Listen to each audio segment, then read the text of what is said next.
अशहदु अन्ना अलिय्यन वलियुल्लाह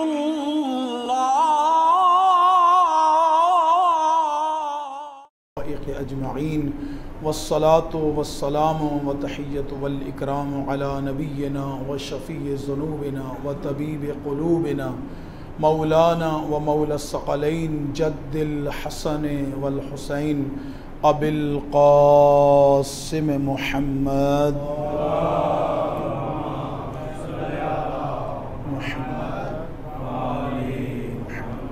व आलिहि त्वय्यबीन अत्ताहिरीन अल-मअसूमीन अल-मुंतजबीन अल-मुंतहबीन अल-मज़लूमीन अल्लज़ीना अज़हबल्लाहु अन्हुमुर रिज्सा व तहहरहुम तत्हीरा।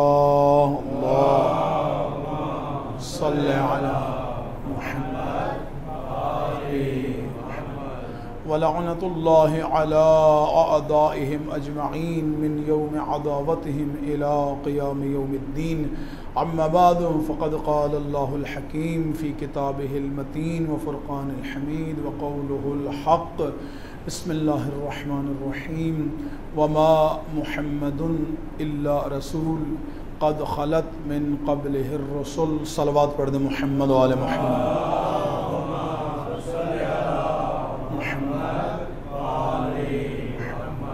आगाज़ सुख़न इस दुआ के साथ कि खुदावंद आलम हम सब के इन लम्हात को इबादत शुमार फरमाए, इस इबादत को अपने कुर्ब का ज़रिया करार दे और ज़ुबान पर ऐसे अल्फाज लाने की तौफ़ीक अता फरमाए जिसमें खुदावंद आलम की रज़ा और खुशनुदी वली दोहरा इमाम ज़मान अलैहिस्सलाम की ताईद शामिल हो। इन दुआओं की कबूलियत के लिए खूबसूरत तरीन सलवात पढ़ दें।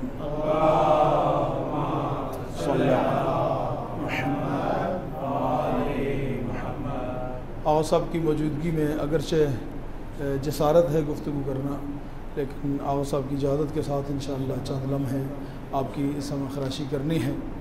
इन अय्याम में रबीउल अव्वल के जो ये 8 दिन होते हैं, मेरा अपना एक उसूल है, मैं इन अय्याम में एहतिसाब के ऊपर गुफ्तगू करता हूँ कि हमें एहतिसाब करना चाहिए अपना। हम 2 महीने मौला हुसैन के दस्तरखान पे बैठे, लफ्ज़ में तवज्जो रखिएगा, 2 महीने हम मौला हुसैन के दस्तरखान पे बैठे और आज जब इस दस्तरखान से उठ रहे हैं तो क्या लिया है? ये सवाल है और इस सवाल के इंशा के लिए मैंने सूरह मुबारक आल इमरान की आयत का नंबर 144 और 145 इन 2 आयतों को मैं इंशाअल्लाह आपके सामने तिलावत करूँगा।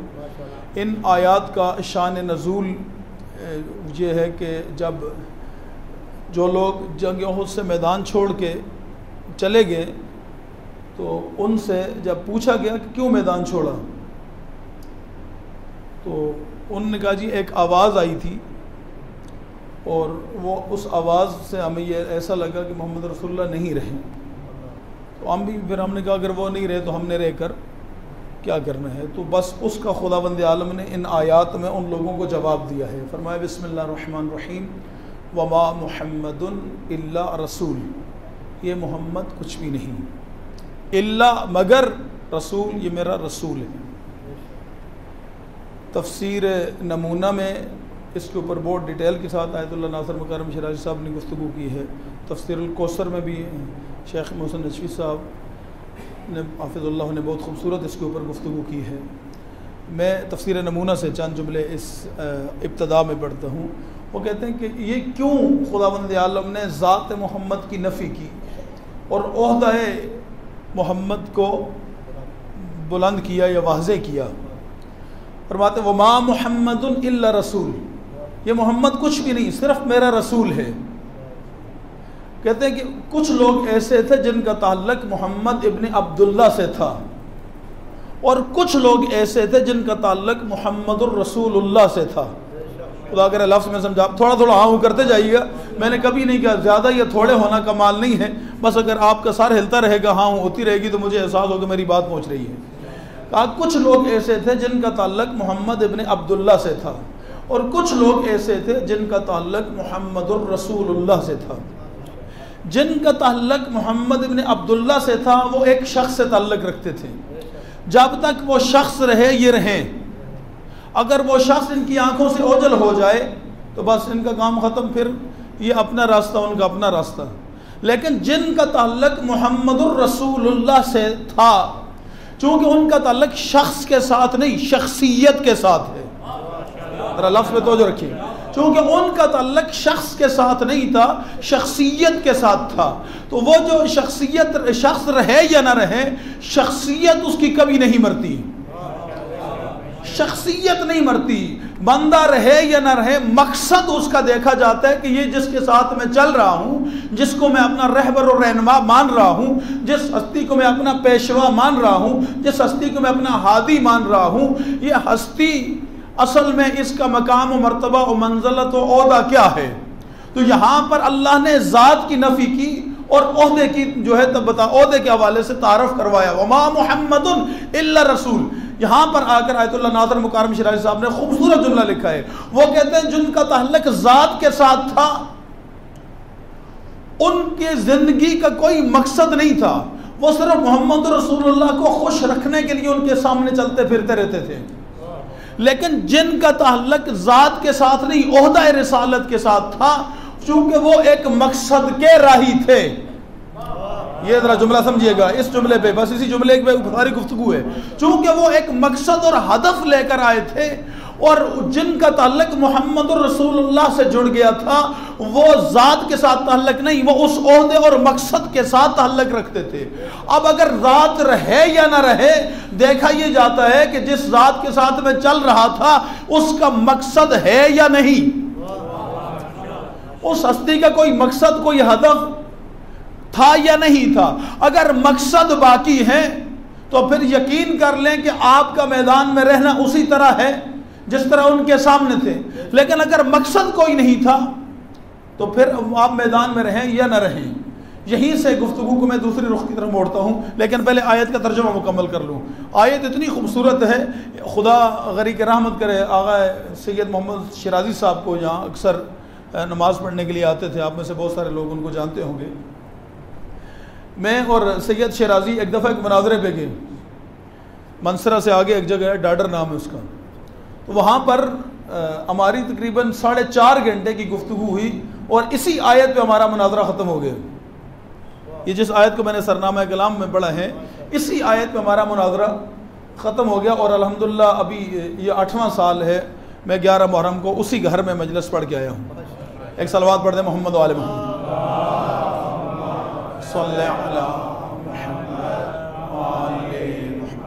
वमा मुहम्मदुन इल्ला रसूल।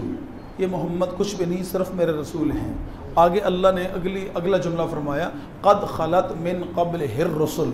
ये ऐसे ही रसूल हैं जैसे बाकी रसूल थे, यानी जो पिछले थे वो थे, लेकिन ये हैं। अच्छा, बात उस ओहद वालों से हो रही थी, लेकिन आयत को क़यामत तक कुरान ने बाकी रख के बताया कि जब तक मोहम्मद रसूलुल्लाह का कलमा या उनका मकसद इस दुनिया में बाकी है, उस वक़्त तक मोहम्मद रसूल हैं, उस वक़्त तक मोहम्मद रसूल हैं। बाकी जितने थे वो थे। क़द खलत मिन क़ब्ल हिर रसूल, ऐसे ही रसूल हैं जैसे बाकी रसूल थे। यानी हज़रत नूह अलैहिस्सलाम रसूल थे, हज़रत मूसा रसूल थे, हज़रत ईसा अलैहिस्सलाम रसूल थे, हज़रत इब्राहीम अलैहिस्सलाम रसूल थे। लेकिन क़यामत तक जब तक अल्लाह है, उसने ये दुनिया को बताना है कि वो जितने थे वो थे, लेकिन जब तक मेरी खुदाई बाकी है, ये थे नहीं, ये हैं। अल्लाहु अकबर।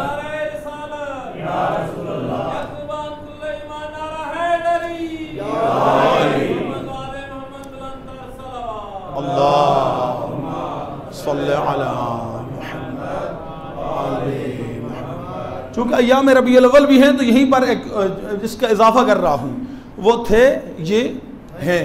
क्या चीज़ है? अल्लाह के रसूल हैं। और रसूल के लिए जहाँ पर भी आदम अलैहिस्सलाम के लिए अल्लाह ने और लफ्ज़ इस्तेमाल किए हैं, इन्नी जाइलुन फिल अर्ज़ खलीफा। ए आदम, हमने आपको ज़मीन पर खलीफा बनाया।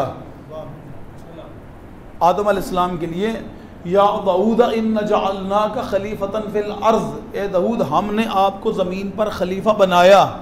लेकिन जब अपने महबूब की बारी आई तो यहाँ पर लफ्ज़ बनाया किसी मकाम पर भी अल्लाह ने इस्तेमाल नहीं किया। दो ही लफ्ज़ अल्लाह ने अपने महबूब के लिए कुरान में इस्तेमाल किए हैं, या इन्ना अरसलनाका, ए मेरे महबूब हमने आपको भेजा।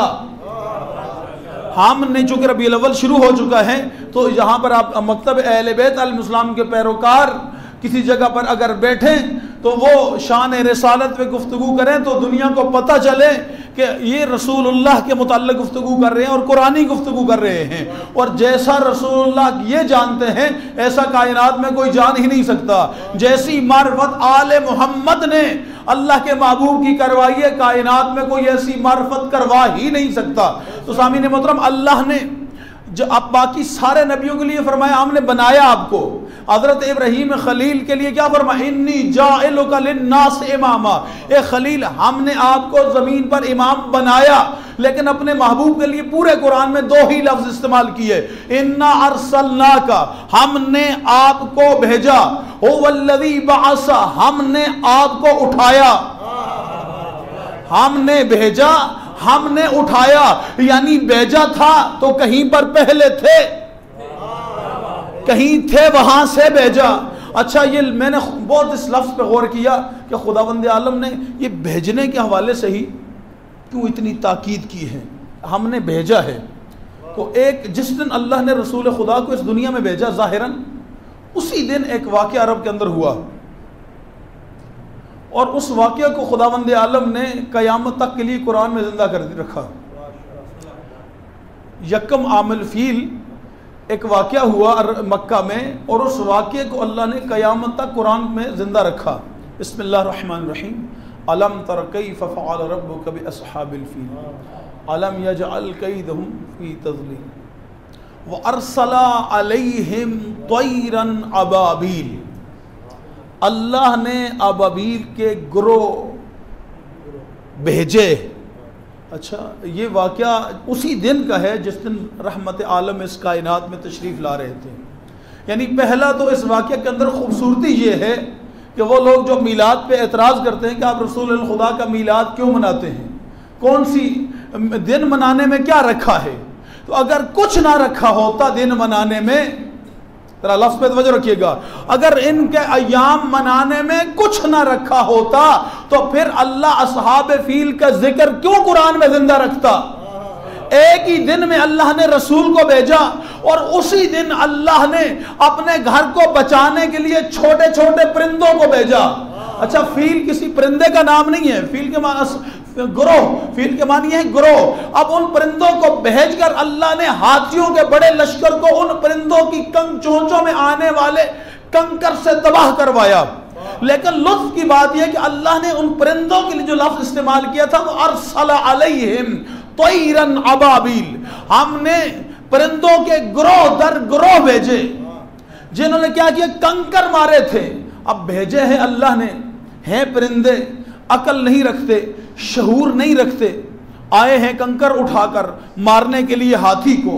आकर कंकर फेंक दें, गलत भी जा सकता है, इधर भी जा सकता है, उधर भी जा सकता है। लेकिन खुदा की कसम आज तक किसी मौरख ने यह नहीं लिखा कि कंकर परिंदे ने भेजा हो, ऊपर से फेंका हो और वह कंकर अपने निशाने पे ना लगा हो, बल्कि जो भी कंकर परिंदा फेंकता था वो सीधा एटम बम बन के हाथी के ऊपर लगता था और हाथी को तबाह बर्बाद कर देता था।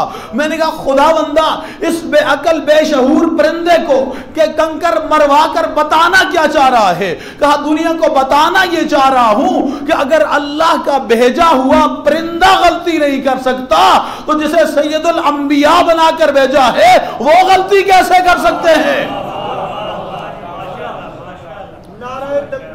अल्लाहु अकबर, नारे रिसालत या रसूल अल्लाह, नारे हैदरी या अली, अल्लाहुम्मा सल्ली अला मुहम्मद आले मुहम्मद। यानी जब एक परिंदा भेजा हुआ, वो अरसला अलैहिम, अल्लाह अगर किसी परिंदे को भेज दे वो परिंदा गलती नहीं करता। तो अल्लाह ने यहाँ पर अपने महबूब के लिए यही फरमाया कि वमा मुहम्मद इल्ला रसूल, ये मेरा रसूल है और इसको मैंने भेजा है, इसलिए इसकी जिंदगी में कभी गलती, खता, सहव, निस्यान तुम नहीं पाओगे। अगर तुमने ईमान लाना है तो ऐसे ईमान लाओ। अब यहां तक गुफ्तगू अल्लाह ने की और उसके बाद अल्लाह ने वो मैदान छोड़ने वालों को मुखातब किया, अफ़ा इम्माता औ क़ुतिलन क़लबतुम अला आक़ाबिकुम, अगर खुदा न खास्ता ये मारे जाएं, अफ़ा इम्माता, अगर इनके ऊपर मौत आ जाए, औ क़ुतिलन क़लबतुम, या इनको कोई कत्ल कर दे, क्या तुम उल्टे पांव फिर जाओगे? क्या तुम उल्टे पांव फिर जाओगे? यहां पर आकर आयतुल्लाह नाज़र मुकर्रम शिराज़ी साहब ने लिखा कि अल्लाह उनको बताने ही जा रहा था कि अगर तुम ज़ात के साथ होते तुम कभी मैदान न छोड़ते। तुमने मोहम्मद की मौत का सुनकर मैदान छोड़कर दुनिया को बताया। तुम्हारा ताल्लुक सिर्फ ज़ात से, मकसद से नहीं, इसलिए कि मकसद तो बाकी था। अगर मकसद के साथ तुम्हारा ताल्लुक जुड़ा हुआ होता तो फिर तुम कभी मैदान छोड़ के ना जाते, बल्कि मैदान में डट जाते। यही तो वो लुत्फ है। यह जुमला मैं पहले भी यहाँ पढ़ चुका हूँ, मैं रिपीट कर रहा हूँ चूंकि मेरे मौजू के साथ आ गया है। सामीन मोहतरम, यही तो लुत्फ है कि मैदान से जाने वालों ने भी एक जुमला कहकर मैदान छोड़ा था और मैदान में डटने वालों ने भी एक ही जुमला कहकर मैदान में डटे थे। जो जा रहे थे वो ये कह रहे थे मोहम्मद नहीं रहे तो रहकर क्या करेंगे, और जो मैदान में डटे हुए थे वो कह रहे थे अगर मोहम्मद मारे गए हैं तो जिंदा रहकर क्या करेंगे।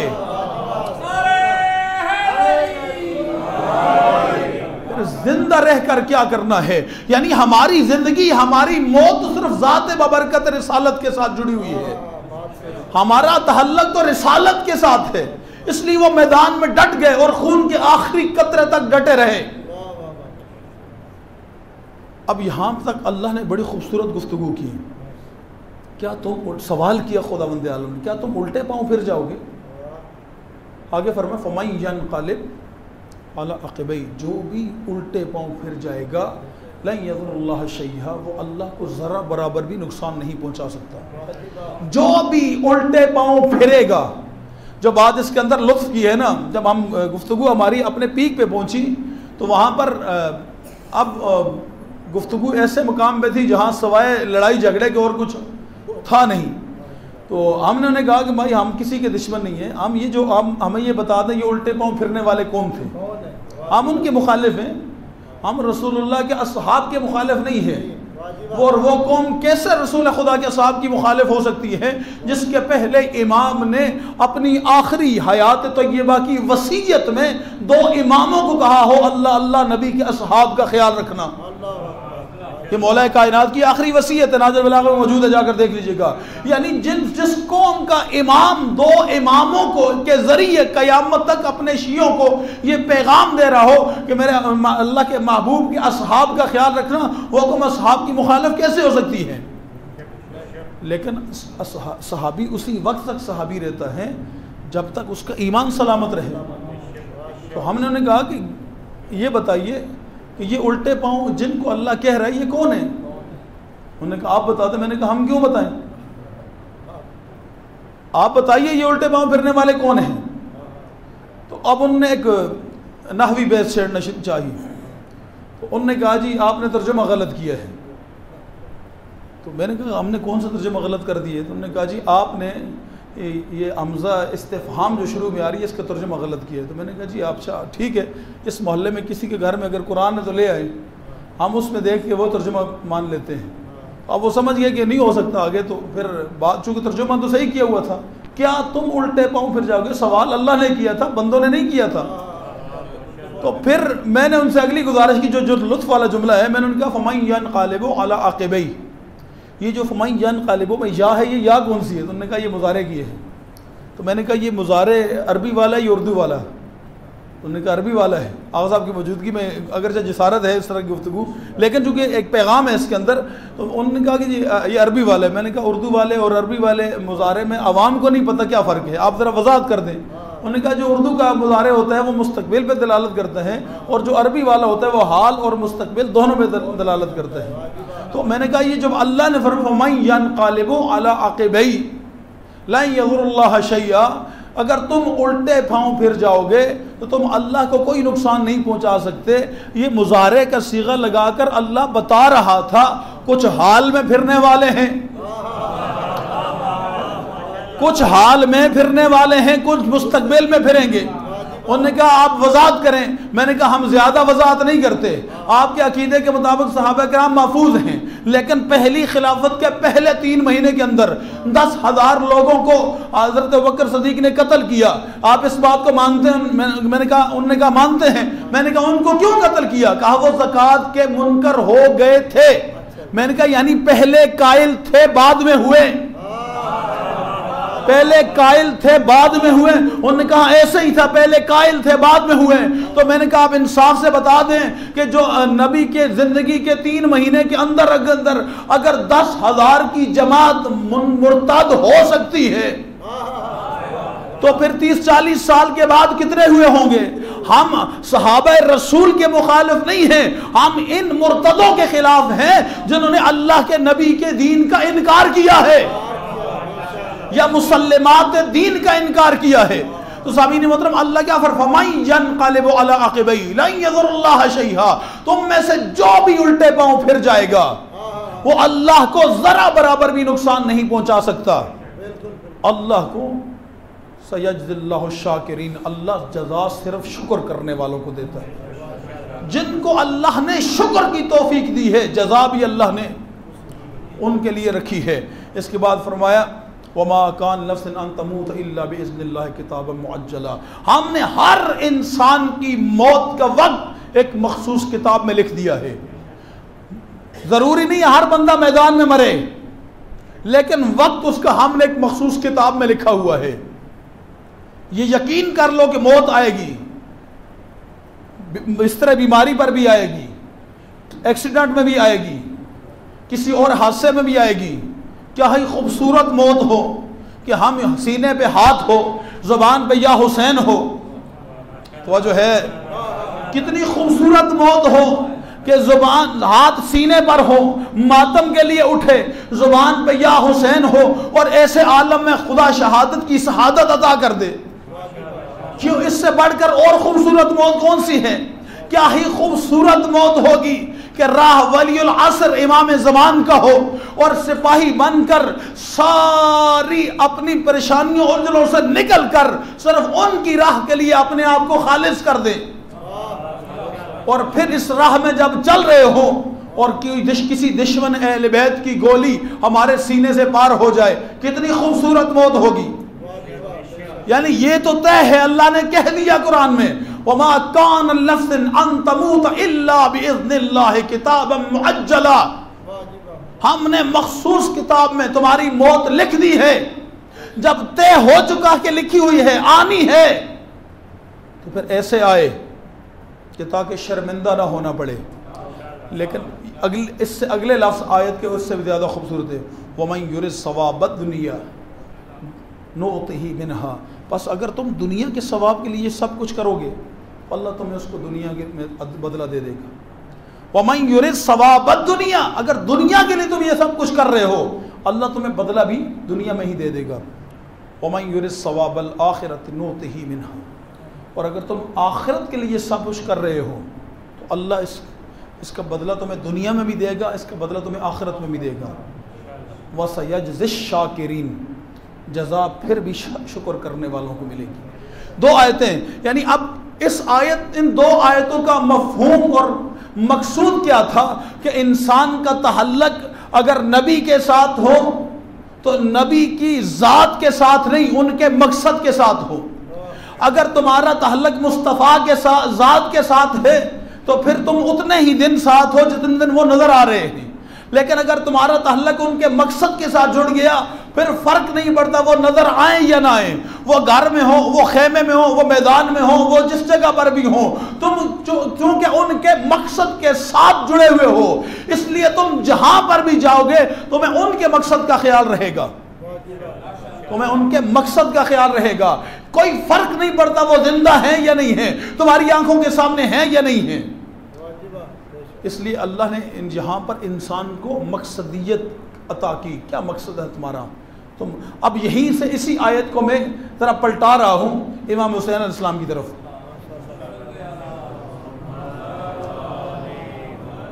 अलबत्ता ये कुरान की आयत नहीं पढ़ रहा, अरबी का जुमला है फ़कत।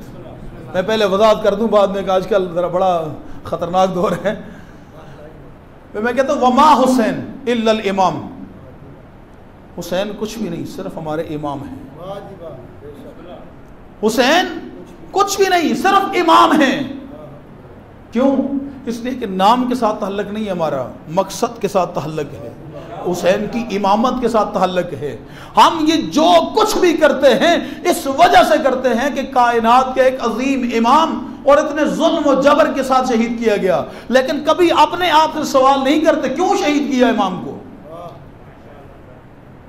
क्या जरूरत थी? इतना बड़ा मदीना भरा हुआ था असहाब रसूल का, ताबईन का, बड़ी बड़ी शख्सियात का, हिब्रुल उम्मा जैसे लोग उस मदीने में मौजूद थे, मक्का में मौजूद थे। इन सब में ही इमाम हुसैन को इतनी बेदर्दी के साथ क्यों शहीद किया? यहां पर आकर इंसान को पता चलता है मकसद क्या है। मकसद के साथ तहल्लुक होना और है, जात के साथ तहल्लुक होना और है। देखें, जितने जात के साथ तहल्लुक रखने वाले थे या फकत जुबान के साथ मकसदियत का इजहार करते थे, वो सारे मदीने में बैठे रहे, वो नहीं चले इमाम हुसैन के साथ। अगर ये अगरचे तलख जुमले हैं लेकिन हकीकत पर मबनी हैं। हज़रत अब्दुल्ला इब्न अब्बास जैसी शख्सियत से कौन नावाकिफ़ है? एक आलिम इस्लाम की बरजस्ता बड़ी शख्सियत, शिया सुन्नी दोनों के हम मुत्तफ़िक़ुन अलैह सच्चे रावी, मौला कायनात के शागिर्द, जंग जमल और जंग सफ़ीन में मौला अली की फ़ौज के कमानदार, लेकिन ना इमाम हसन का साथ दिया ना इमाम हुसैन का साथ दिया, बल्कि जबकि मशवरे दिए, उनके तारीख़ में मशवरे मौजूद हैं। अगर ये शख्सियत इमाम हुसैन के साथ अगर शामिल होती, इमाम हुसैन इस्लाम से ये शख्सियत अगर शामिल हो जाती तो ये अकेले ना होते, इनके साथ कई और ऐसे जो इनसे मोहब्बत करने वाले होते वो भी इमाम हुसैन के लश्कर में होते या ना होते ना। मैं अगरचे तलख बातें हैं लेकिन ये चूँकि करनी चाहिए। इस वक्त हमने अपने एहतिसाब करना है। हम भी 2 महीने हुसैन के साथ चले, हमारा तहल्लुक भी ज़ात के साथ था, ये हुसैन के मकसद के साथ था। अगर ज़ात का साथ तहल्लुक रहा तो हम 8 रबीउल अव्वल को अलविदा या हुसैन अलविदा करके सो जाएंगे दूध पी के, और अगर मकसद के साथ तहल्लुक रहा तो फिर कभी अलविदा का लफ्ज़ हमारी ज़ुबान पे नहीं आएगा। फिर जब भी हमारी ज़ुबान पे आएगा लब्बैक या हुसैन का लफ्ज़ आएगा। फिर हमारी ज़ुबान पे फ़कत एक ही लफ्ज़ रहेगा, लब्बैक या रसूल अल्लाह या लब्बैक या हुसैन। इसलिए कि हम हर वक्त तैयार हैं, हम हर वक्त हाजिर हैं, हम हर वक्त मैदान में हैं। अब देखिए जिनका तहल्लुक, अब ये वो शख्सियात थी जो रसूल खुदा के ज़माने में इनका बड़ा नाम था, लेकिन दाएं बाएं होते रहे, मौला कायनात के साथ आए, मिस्र की गवर्नरी तक मौला अली अलैहिस्सलाम के लश्कर में रहे। लेकिन जब मिस्र में ज़रा सी भी इधर उधर की, मौला कायनात ने गवर्नर से माजूल कर दिया। अदल के नारे लगाना और चीज़ है, ये हमारे उस्ताद बुजुर्गवार का जुमला है, बड़ा तवज्जो के साथ सुनिए जुमले को। अदल के ऊपर नारा लगाना कि हम हर अदल की तहरीक की हिमायत करते हैं, ये और चीज़ है, लेकिन अदल के लिए अपने आप को पेश करना ये और चीज़ है। अपनी ज़ात को तराजू में जो है पैमाने के ऊपर खड़ा करना ये और चीज़ है। बहुत सारे हमारे उस्ताद बुजुर्गवार एक जुमला बहुत खूबसूरत इरशाद फरमाते हैं, वो फरमाते हैं कि बहुत सारे ऐसे लोग हैं इस्लामी तहरीक के अंदर जिन्होंने अदल इलाही के निफाज के लिए बड़ी बड़ी कुर्बानियाँ दी हैं, लेकिन खुद जब अपनी ज़ात के ऊपर अदल की बात आई है वहाँ वो ये बर्दाश्त नहीं कर सके, वो तहरीक से निकल गए, वो उस तहरीक के मुखालिफ हो गए। आयतुल्लाह मुंतज़री का एक बड़ा नाम है ईरान के अंदर, वो शख्सियत हैं जिन्होंने इमाम खुमैनी के साथ सबसे ज़्यादा इनकलाब इस्लामी के लिए तकलीफ़ उठाई थी। यानी छोटी मोटी नहीं, यानी आप अंदाज़ा कर लें कि इमाम खुमैनी ने अपनी ज़िंदगी में उनको अगला रहबर मुकर्रर किया था। लोगों के लिए अदल की मिसाल थे वो, लेकिन जब अदल अपनी ज़ात पे बात आई वहाँ इमाम खुमैनी के मुखालिफ हुए। वो सोचते रहे खुमैनी बुत शिकन, क्या करूँ, इतना बड़ा शख्स, इतनी बड़ी बड़ी इसने किताबें लिखी, इतनी जहमतें उठाई, इतनी तकलीफ़ें उठाई, इसको मैं कैसे माजूल करूं, कैसे इस मकाम से अलग करूं। 24 घंटे उसके बाद उन्होंने कहा कि मैंने सोचा करबला में दो चीज़ें आमने सामने थी, एक तरफ अल्लाह का दीन था, एक तरफ हुसैन का घर था। दीन कुर्बान करके हुसैन घर बचा सकते थे या घर कुर्बान करके दीन बचा सकते थे, ऑप्शन दो थे इमाम के पास। उन्होंने कहा कि हुसैन ने जिस फैसले का इंतखाब किया कि मैं दीन बचाऊंगा, अपना घर लुटाऊंगा। खुमैनी मुतशिकन कहते हैं मैंने भी बस यही फैसला किया कि मैं इनकलाब बचाऊंगा और मुंतज़री को कुर्बान करूंगा।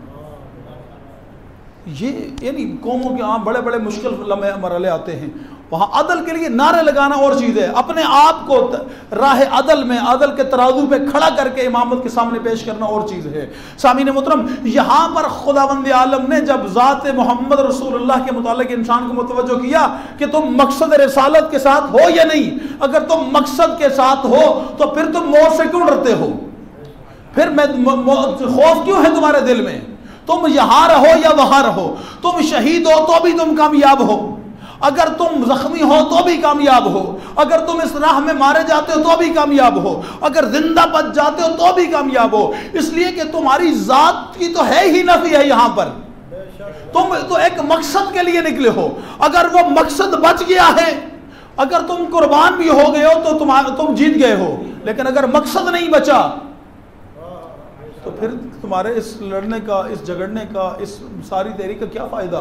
इमाम हुसैन अलैहिस्सलाम उस मकसद के राही थे जो उनके बाबा ने उहद में निभाया था। तो जो रहे देखिए, वहां पर उस वक़्त जब दीन मुजस्सम नाम है मोहम्मद रसूलुल्लाह का, जब ज़ात रसूल के ऊपर ख़तरा मंडलाया तो उहद के मैदान में, जिन इस मैदान में ये आयतें नाज़िल हुई हैं, उस वक़्त मोहम्मद रसूलुल्लाह को बचाने के लिए जो सिपर बने वो अली इब्ने अबी तालिब थे। वहां ज़ात मोहम्मद को खतरा हो तो अली बचाते हैं, और अगर मोहम्मद की बात को खतरा हो तो हुसैन बचाते हैं।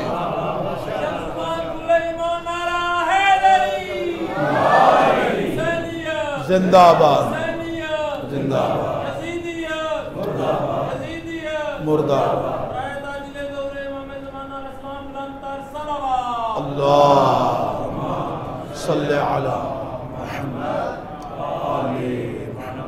बस यहां तक अगर आप मेरे साथ दे चुके हैं सामीन मोहतरम, तो बस जो तहल्लुक वहां कायम हुआ था कि जात में खतरा हो तो भी हम हाजिर हैं, अगर आपकी बात को खतरा हो तो भी हम हाजिर हैं। उस खतरे को जो है, जब भी जो है वो खतरा महसूस हुआ, अपने ज़माने में अली खड़े हुए उस खतरे के मुकाबले में, उसके बाद जनाब सैयदा खड़ी हुई उस खतरे के मुकाबले में, इमाम हसन मुश्तबा अलैहिस्सलाम खड़े हुए उसी खतरे के मुकाबले में। सुलह इमाम हसन कोई मामूली चीज़ नहीं है। रसूल खुदा की ये एक बुजुर्ग आलिम का जुमला है, मैं उन्हीं की ज़ुबानी नकल कर रहा हूँ। वो कहते हैं रसूल खुदा की दो विरासतें थी, एक इल्म था, एक कलम था। ये रसूल पाक की दोनों दो विरासतें थी, एक इल्म एक कलम, जिनको अल्लाह ने रसूल का बेटा बनाया है ना कुरान में, रसूल खुदा की विरासत उन तक मुंतकिल हुई। देखा कि अगर तलवार के जोर पर दुश्मन को शिकस्त नहीं दी जा सकती, अपने इल्म और कलम के जोर पे तारीख में वो लिखवा जाऊंगा कि कयामत तक ये कभी सर उठाने के काबिल नहीं रहेंगे।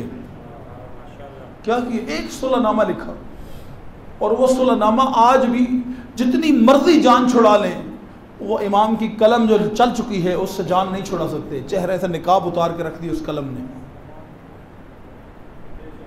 अगरचे उस कलम के चलाने से पहले इक्तदार देना पड़ गया, लेकिन इक्तदार दे दिया, इक़दार रिसालत नहीं दी। इक्तदार दे दिया इमाम हसन मुश्तबा अलैहिस्सलाम ने, लेकिन इक़दार नहीं दी। इक़दार में और इक़्तिदार में क्या फ़र्क है? इक़्तिदार इंसान के जिस्म पर हुकूमत करता है और इक़्तिदार नबवी इंसान के दिल पर हुकूमत करती है। इमाम ने कहा ला जिस्मों की हुकूमत तू ले ले, लेकिन दिलों पर क़यामत तक हमारा ही राज रहेगा, दिलों पर हमारा ही राज रहेगा। अब यहां पर कलम ऐसी चली कि लिख दिया तारीख में कि आज के बाद कुरान और सुन्नत के मुताबिक हुकूमत करोगे। अगर पहले कर रहे थे तो लिखना फजूल था, पहले कर रहे थे तो ये बात लिखनी फजूल थी। अगर नहीं कर रहे थे तो इमाम ने लिखकर कयामत तक बता दिया कि हमने इक़्तिदार दिया है, इक़्तिदार नहीं दी।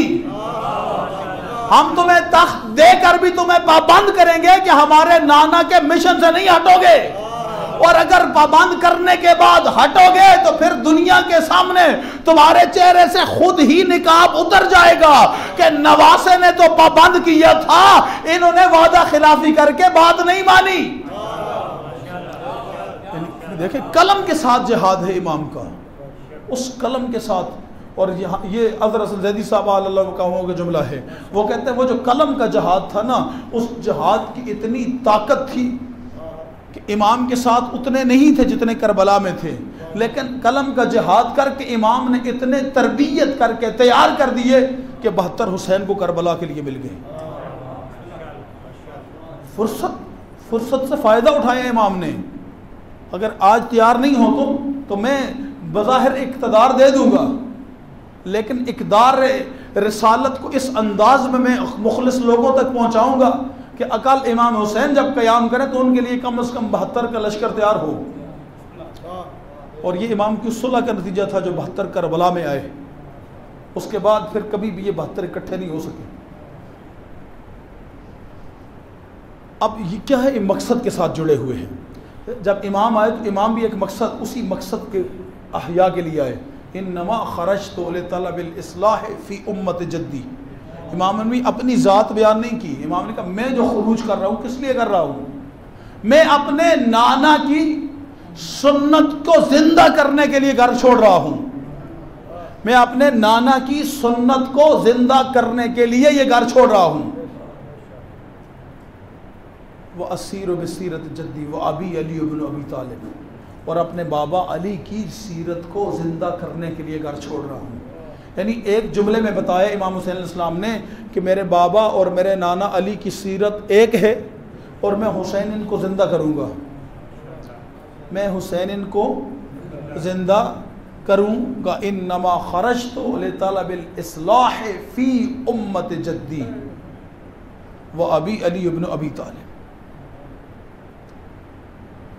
इसके बाद क्या असला कौन सा होगा, उरीदु अन आमर बिल मारूफ वनहा अनिल मुनकर, मैं लोगों को अम्र बिल मारूफ करूँगा नहीं अनिल मुनकर करूँगा। यानी पहला हदफ इमाम हुसैन अलैहिस्सलाम ने क्या बयान किया।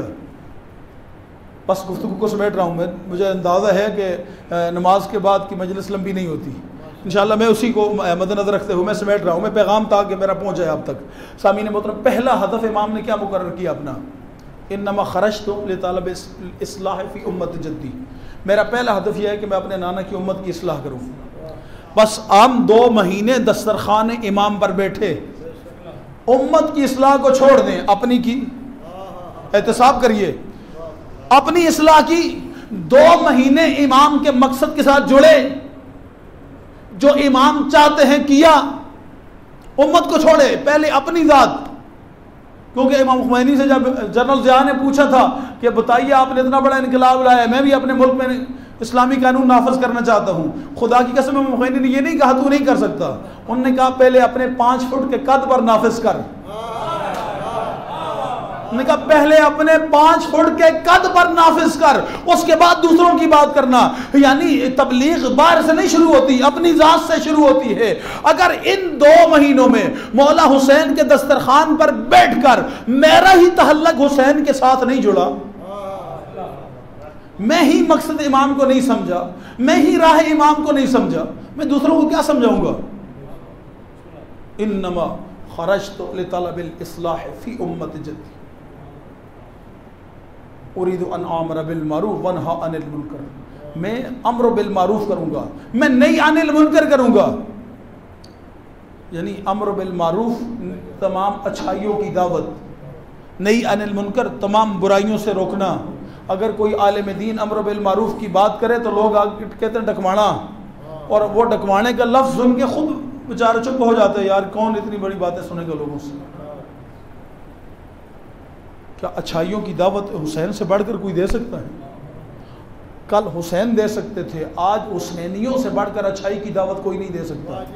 बेशक लोग जितने मर्जी बिस्तर उठा के गली चौराहे में घूमे, लेकिन चूंकि अच्छाइयों की दावत वो देता है जिसको कायनात की तमाम अच्छाइयों का इल्म हो, और बुराइयों से वो रोकता है जिसको कायनात की तमाम बुराइयों का इल्म हो।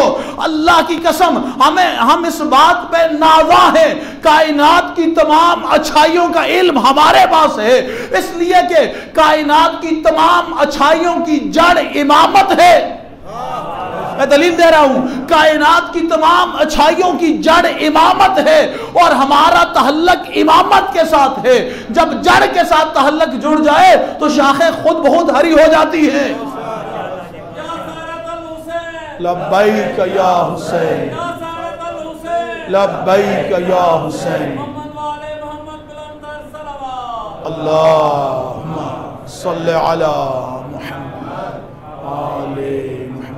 जब हम ये कह सकते हैं कि तमाम कायनात की सबसे मुजस्सम अच्छाई का नाम मोहम्मद वाले मोहम्मद है, कायनात की मुजस्सम अच्छाई के नाम मोहम्मद वाले मोहम्मद है, सबसे बड़ा अम्र बिल मारूफ यही है कि लोग आले मोहम्मद के नज़दीक हो जाएं, उनकी मारिफत हासिल कर लें। ये सबसे पहला अम्र बिल मारूफ है।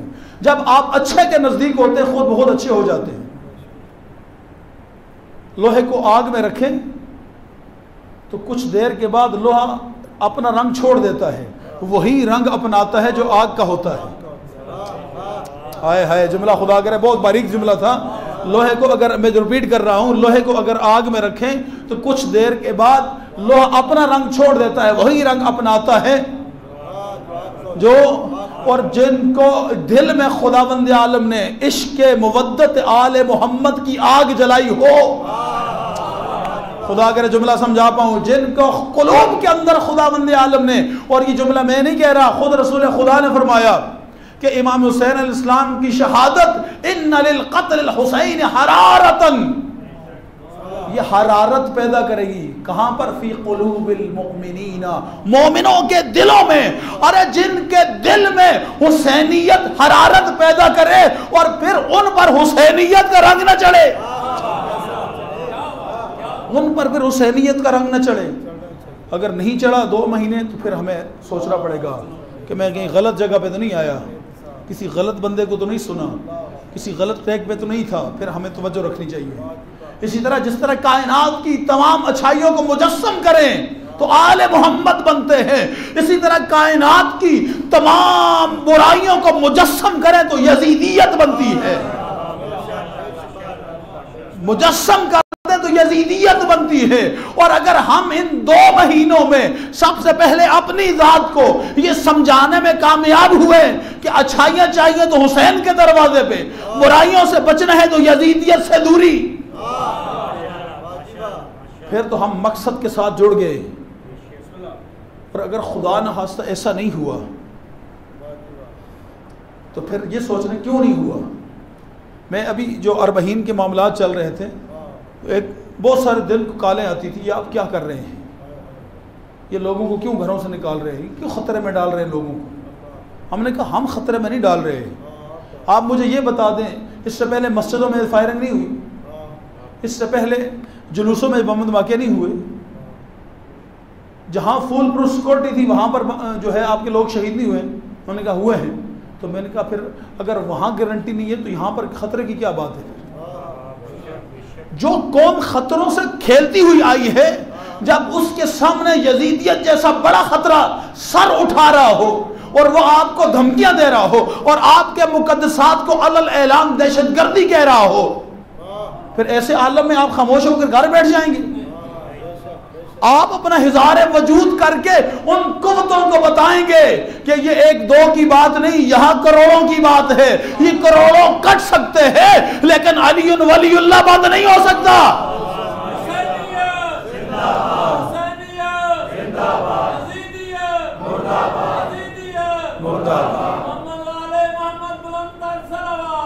अल्लाहुम्मा सल्ली अला मुहम्मद। और हम अपनी ज़िंदगी में कितने रिस्क लेते हैं अपनी ज़ात के लिए, अपने कारोबार के लिए। कई ऐसे लोग हैं कारोबार के लिए बड़ी रकम लगा देते हैं, नुकसान हो जाता है। होता है कि नहीं होता? बाज़ औक़ात लोग ख़ुदकुशी कर लेते हैं। दुनिया की चंद रोज़ा ज़िंदगी के लिए ख़ुदकुशी करे तो ठीक है, अगर हुसैन के लिए निकले तू और कोई गोली मार दे, क्यों परेशानी होती है? खुदा की कसम एक लम्हे के लिए भी परेशानी नहीं है, बल्कि ऐसी मौत के लिए हम तालिब हैं। हम तो हर रोज़ दुआ मांगते हैं कि खुदाबंदा जब मौत देना तो हुसैन की राह में शहादत की मौत देना। हम तालिब शहादत हैं, और शहादत मिलती ही उसको है जिसके दिल में आले मोहम्मद की विला हो, उसके अलावा किसी को मिल ही नहीं सकती। इसलिए कि आले मोहम्मद है रसूल के साथ और हम हैं आले मोहम्मद के साथ। ना वो मकसद से पीछे हटे है कभी, और ना आले मोहम्मद का चाहने वाला कभी मकसदियत से पीछे हटेगा। बस करबला का यही पैगाम है कि अगर हमने इस 2 महीने में दस्तरखान हुसैन पे पल कर कुछ भी हासिल किया है तो फिर अलविदा नहीं कहना, बल्कि इस सिलसिले को जारी रखना है। 8 रबीउल अव्वल ख़त्म नहीं हो गया याम अज़ा, अलविदा नहीं हो गया हुसैन। हुसैन उसी तरह हमारे दिल में हैं, उनकी मोहब्बत की हरारत उसी तरह हम अपने दिल में महसूस करें, उनका मिशन उसी तरह हमारे साथ चलेगा। हर कदम पर हुसैनी साथ साथ, हुसैन और हुसैनियत साथ साथ रहेगी। हर कदम पर उनका मकसद और हदफ हमें याद रहेगा, और मकसद और हदफ बड़ा वाज़ेह है। पहला, इन्नमा खरजतु लितलबिल इस्लाह फी उम्मत जद्दी। 1400 साल के बाद आज एक लम्हे के लिए सोचें, अगर ये आपके अज़दारी के जुलूस ना होते, ये मातम ना होता, ये मजलिस ना होती, कितने लोग हुसैन को जानते हैं? मैं 11 मुहर्रम को मानसरा में मजलिस पढ़ने के लिए गया। एक सैयद इंस्पेक्टर साहब थे, मकतब देवबंद से ताल्लुक़ रखते हैं। वो पहली दफ़ा किसी शिया इलाके में ड्यूटी के लिए आए थे। 10 दिन उन्होंने ड्यूटी की। मैंने उनके साथ 11 मुहर्रम को वैसे गप लगाई कि आप तो ऐसे इलाके से, तुर्खार काला ढाका से ताल्लुक़ रखते हैं। तो मैंने उनसे कहा, मजाक में कहा कि मैंने कहा आपने तो ऐसे इलाके में रहते हैं जहाँ पे शिया को अजीब किस्म की बला बनाकर पेश किया जाता है। कोई शिया इंसान नहीं, कोई बाहर की मखलूक है। तो आप 10-11 दिन हमारे साथ आपने ड्यूटी की, तो हमने क्या, आपने वो जो खामियां आपने सुनी थी उनमें से कोई चीज़ देखी? तकरीबन 1.5-2 घंटे की गुफ्तगू में आखिरी जुमला उस बंदे ने कहा कि मैं इस नतीजे पर पहुंचा हूँ कि अगर कायनात में ये शिया कौम ना हो तो किसी को पता ही ना हो हसन हुसैन कौन है। यानी एक देवबंद का बंदा पहली मर्तबा अगर 10 दिन आपके साथ रहा और उसने जो तज्जिया किया वो ये कहा कि आप, यानी आप अंदाज़ा लगा लें आपकी इन अज़दारी के पीछे कितना बड़ा मकसद पोशीदा है कि आप अपने सीने पे हाथ मारते हैं और ये हाथ इतना ज़ोर से लगता है कि लोगों के कान की खिड़कियाँ खुलती हैं, उनको पता चलता है कायनात में कोई हसन हुसैन भी हैं, कोई जन्नत के सरदार भी हैं।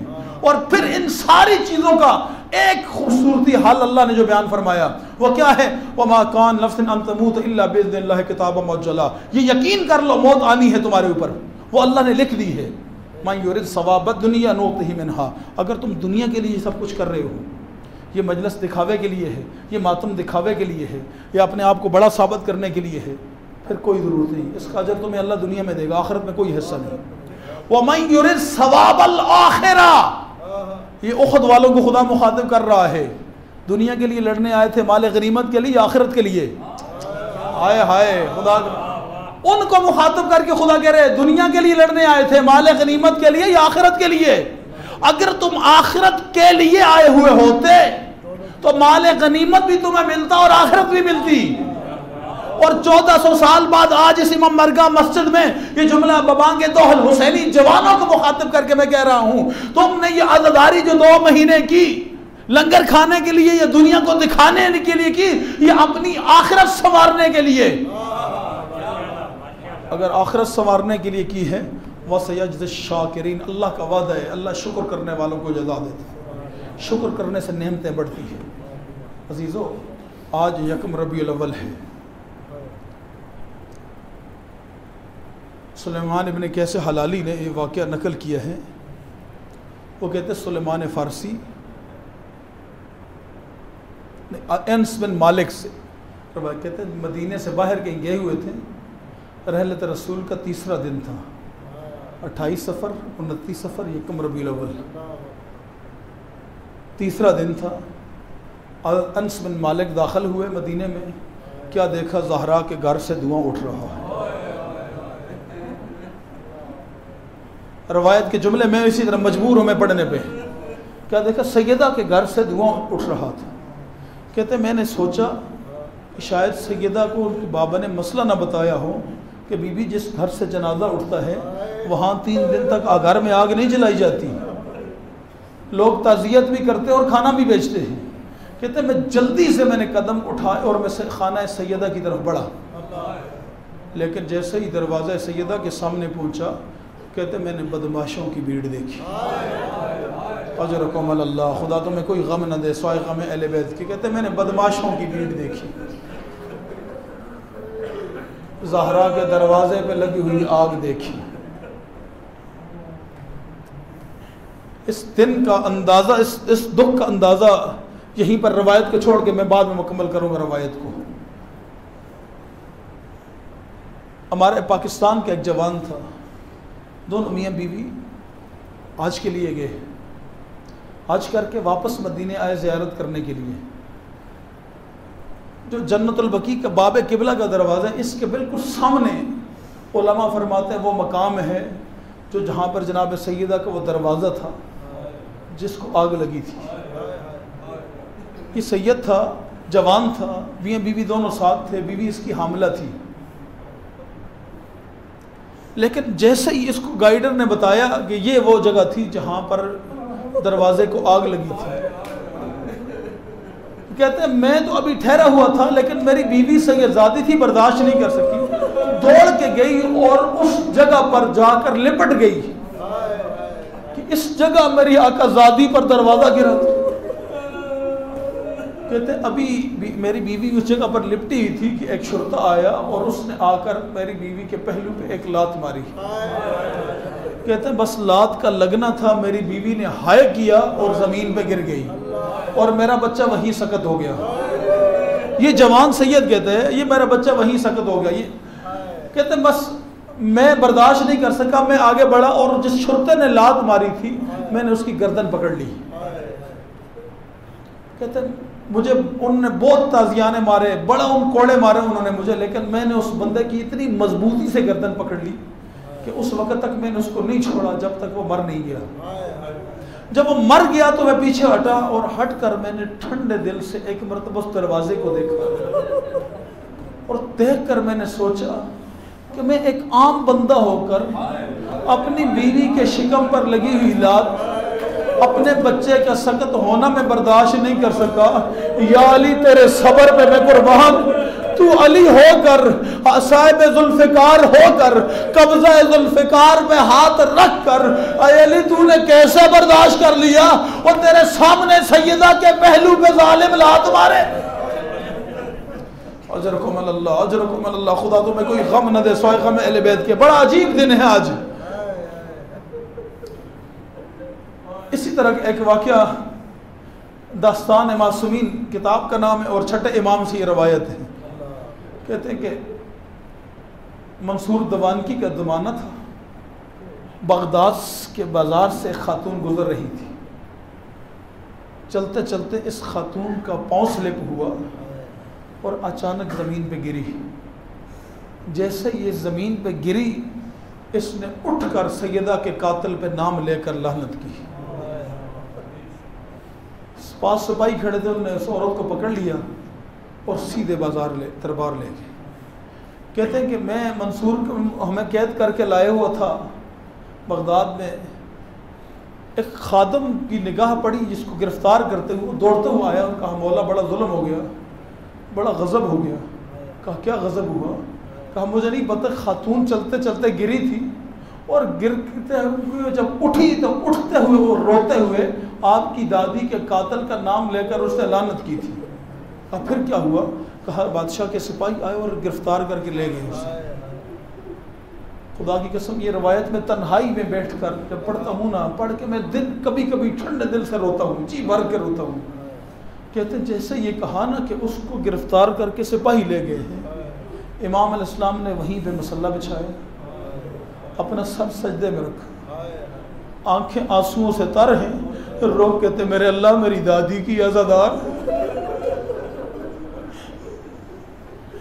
मेरे अल्लाह मेरी दादी की अज़ादार है, जब तक दरबार से रिहाई की खबर नहीं आती मैं इमाम जाफर सादिक सजदे से सर नहीं उठाऊंगा। अजरकुम अल्लाह, खुदा तुम्हें कोई गम न दे, मातम करो आज हजारों, आज मोहसिन का पुरसा देते हैं ना रसूलुल्लाह को, आज सैयदा को उनके बेटे मोहसिन का पुरसा देते हैं। एक लम्हे के लिए हजारों कहते मैं रो रहा था, इमाम मैंने देखा इमाम ज़ारों के तार रो रहे थे और यही जुमला करते मेरे अल्लाह मैं उस वक्त तक सर नहीं उठाऊंगा सजदे से जब तक वो मोमिना रिहा नहीं हो जाएगी। कहते अचानक इमाम ने सर उठाया और कहा जाओ उस खातून को रिहा कर दिया है, उसको सीधे मेरे दरबार में लेकर आना, बर्दाश्त कर सकते तो जुमला पढ़ दो आज़ादारों। कहते वो खादम दौड़ता हुआ गया, खातून दरबार से बाहर निकल रही थी, उसको कहा तुझे इमाम ने तलब किया है, आगे आगे खादिम था, पीछे पीछे खातून थी, सीधे इमाम के दरवाजे पे दखल बाब किया, इज़्न दखूल लिया, इमाम के सामने आई, इमाम को सलाम किया। इमाम ने रोते हुए कहा ऐसी क्या मजबूरी थी तेरी कि तूने मेरी दादी के कातिल का नाम लेकर उस पे लानत की। जो जुमला बर्दाश्त कर सकते हो तो बर्दाश्त कर लेना। रो के दिए मौला मैं जानती हूँ हालात अच्छे नहीं है, लेकिन मैं क्या करती, जब मेरा पाँव स्लिप हुआ मैं गिरी तो मेरा पहलू जमीन पे लगा और मुझे उस वक्त एहसास हुआ पसलियों का दर्द कैसा होता है। ला मौला मैं बर्दाश्त नहीं कर सकी और मैं एक लम्हे का पसलियों का दर्द बर्दाश्त नहीं कर सकी। अल्लाह जाने रसूल की बेटी 3 महीने तक और टूटी हुई पसलियों के अजरकुम अल्लाह, खुदा तुम्हें कोई गम न दे सोए गम अहले बैत के। आज़ादारों बड़ा मुश्किल है मुझसे मजमून पढ़ना, बस मैं आज़ादारों आपने गिरिया किया 2-4 जुमले खुदा इस मजलिस को इंशाअल्लाह बारगाह इमाम में को शर्फ कबूलियत अता फरमाए। इन आंसुओं के तुफैल खुदा हमारी आंखों को इस काबिल बनाए कि हम यूसुफ ज़हरा की ज़ियारत कर सकें, उनके मिशन के लिए काम कर सकें। आज़ादारों बस इतना सुनना था। कहते अनस बिन मालिक कहते हैं मैं जब उस मकाम पर पहुंचा मैंने क्या देखा, बदमाशों की भीड़ लगी हुई है सैयदा के दरवाजे पर, बीबी का दरवाजा जल रहा है कि इतने में अचानक एक मलहून ने आवाज दी सैयदा अली को बाहर निकालो। अल्लाह जाने क्या मान था रसूल की बेटी का, अली को बाहर नहीं निकालूंगा, उन्होंने कहा मैं दरवाजे पे आग लगा दूंगा। जैसे ही कहा ना, कहा तुम्हें पता है इस घर में फातिमा ज़हरा रहती है। अब मुझे नहीं पता बीबी को अपने नाम पे कितना नाज था कि शायद ये मेरा नाम सुन के हया कर लेगा। इसने कहा वो इन रहती है तो रहने दो, कहा अली को बाहर निकालो, कहा तुम्हें नहीं पता इस घर में छोटे छोटे हसन और हुसैन रहते हैं। इसने कहा वो इन रहते हैं तो रहने दो, अली को निकालो नहीं तो घर को आग लगा देंगे। हजारों बस तीसरा जुमला बीबी ने अजीब अंदाज में कहा तुम्हें नहीं पता इस घर में ज़ैनब व कुलसूम रहती। बस अभी बीवियों का नाम मुकम्मल नहीं हुआ था, दरवाजे पे आग लग गई। अल्लाह रसूल की बेटी दरो दीवार के दरमियान में आ गई। जब दरो दीवार के दरमियान में आ गई, इस जालिम ने जलते हुए दरवाजे को इसने लात मारी। अब दरवाजा जल चुका था, दरवाजे के अंदर लोहे की मेख लगी हुई थी जो आग की वजह से सुर्ख हो चुकी थी। अदादारों बस जैसे ही दरवाजा गिरा मेख सैयदा के सीने में बेबस हुई, सैयदा जमीन पे गिरी। आया ज़दार बीबी ने रो के कहा फिज़ा इलैया और फिज़ा जल्लिया मेरा मौसल शहीद।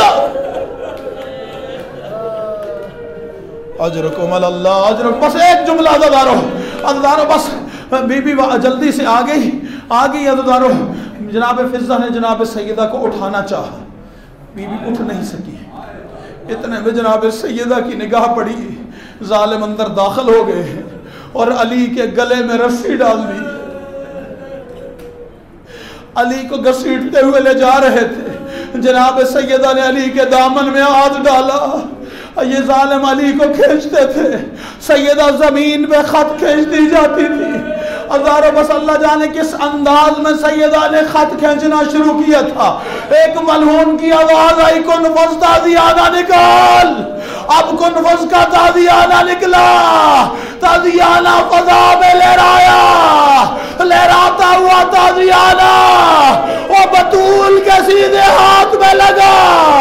अली के दामन से बतूल का हाथ छूटा, रो के फरमाती अली अल्लाह के हवाले, मेरा हाथ सलामत नहीं रहा, नहीं तो जरूर बचाती।